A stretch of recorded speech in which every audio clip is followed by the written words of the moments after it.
Batwa, mana ye art, magi ye first president me Kenya, kitty now nekere.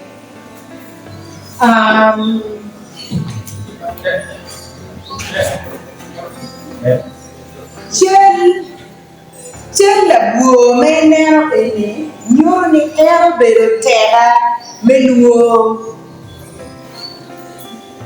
Oyue which my bed, that one.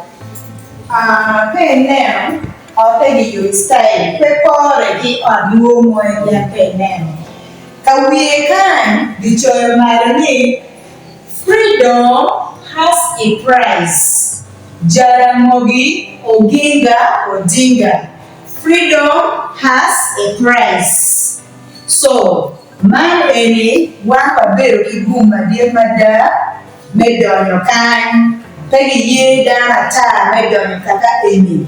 Entropy, mamma, woo, me Kenya. Mark one woo, me, Umara, Uganda, where one of poor kind, or better gonya. Ditwalo wa ate wakamagi yiri wa wono che anapuyu matemba. May soul rest in peace. Amen.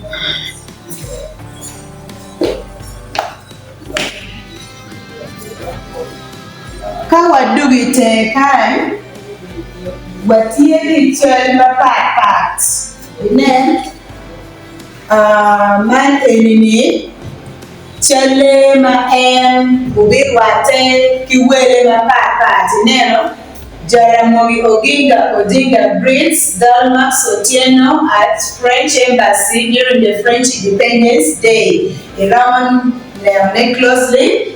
Chale Mukene Empire when the acting national chairman of Ford Jaramogi Gurwate Kere Mukene Tie and Chairman Pat Pamela museum Moma here now in Africa. Tie ya yomba team mebelo kan da koya one lu which mama tie kere di mama team oti unique and different.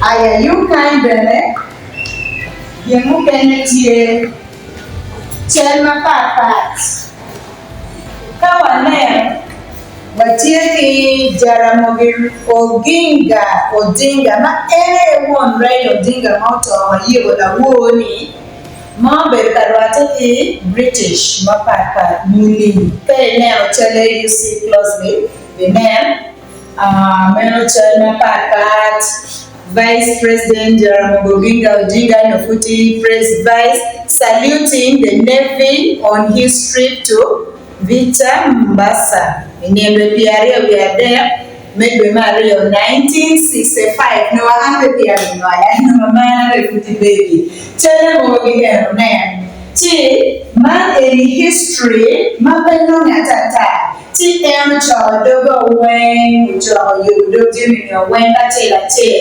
now, man, Jaramogi Odinga being sworn in as MP for Bondo. In the Parario, Parario 1964, no be Anfupe Gimara, and MP in Kenya. Tell them T. One poem, Matia, the Kenya, to tell what it is.